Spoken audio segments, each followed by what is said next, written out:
Hello student, आज हम class 10th English lesson 1 की पोयम डस्ट ऑफ स्नो के क्वेश्चन आंसर करेंगे। इस लेसन की जितनी भी टफ वर्ड्स मीनिंग थी मैंने शॉर्ट वीडियो पर अपलोड कर दी है। इस लेसन का फर्स्ट क्वेश्चन है, what is the dust of snow. Dust of snow क्या है। व्हाट डज द पोएट से has change his mood. Poet अपने मूड चेंज के बारे में क्या बताते हैं। How has the poet mood change. Poet का मूड कैसे चेंज होता है। Answer, the dust of snow means the fine particles of snow. Dust of snow का मतलब है बर्फ़ के छोटे छोटे टुकड़े। The poet say that he was having a bad day. वह कहते हैं कि उनका दिन बहुत ज़्यादा ख़राब था। एंड ही वॉज स्ट्रेस्ड, और वो बहुत ज़्यादा तनाव में थे। But as soon as the dust of snow fall on his body, but जैसे ही उनके बॉडी पर बर्फ़ के छोटे छोटे टुकड़े गिरते हैं, हिज मूड इज चेंज, उनका मूड बदल जाता है।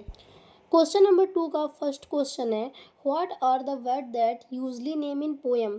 कविता में ऐसे कौन कौन से पक्षी हैं जिन्हें आसानी से शामिल किया जाता है। Do you think crow is often mention in poem. क्या आपको लगता है कि कौवे को भी कविता में आसानी से शामिल किया जाता है। What image come to your mind when you think of a crow. जब आप कौवे के बारे में सोचते हैं तो आपके दिमाग में कौन सी इमेज बनती है। इस क्वेश्चन पे 3 क्वेश्चन हैं। तो फर्स्ट क्वेश्चन क्या कहता है, what are the word that usually name in poem. ऐसे कौन कौन से पक्षी जिन्हें कविता में आसानी से शामिल किया गया है। Answer, the bird that usually name in poem are cuckoo, nightingale, swallow etcetera. कविता में वे पक्षी जो आसानी से शामिल किए गए हैं वे हैं cuckoo, nightingale, swallow etcetera.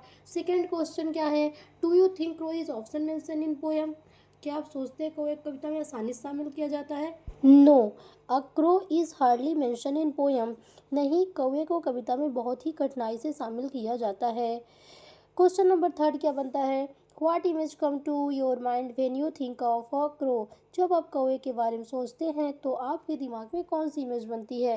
Answer, when we think of a crow, जब हम कौवे के बारे में सोचते हैं, a fearful and ugly image come to our mind, तो डरावनी और क्रूर तस्वीरें हमारे दिमाग में बनती हैं।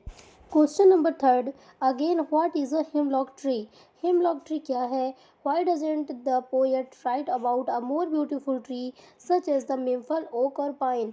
हिमलॉक ट्री क्या है और पोएट क्यों नहीं लिखता है सुंदर पेड़ों के बारे में जैसे मेपल, ओक और pine. Answer, the hemlock tree is a poison tree with small white flower. Hemlock tree एक जहरीला पेड़ है जिसमें से छोटे वाइट कलर के फ्लावर होते हैं।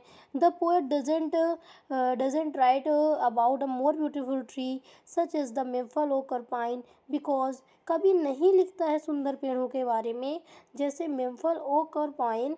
Because when the poet wrote this poem, क्योंकि जब कभी यह कविता लिख रहे थे, he was in a sad mood, क्योंकि तब वह बहुत ज़्यादा दुखी थे। Question number next, what do the crow and hemlock tree represent. कौवा और हेमलॉक ट्री किस बात के प्रतीक हैं। Answer, the crow and hemlock tree represent sorrow and depression. कौवा और हेमलॉक का पेड़ दुखी और अवसाद के प्रतीक हैं। The dust of snow symbolize joy and positivity. बर्फ के धूल के कण खुशी और सकारात्मक का प्रतीक है। Thank you for watching.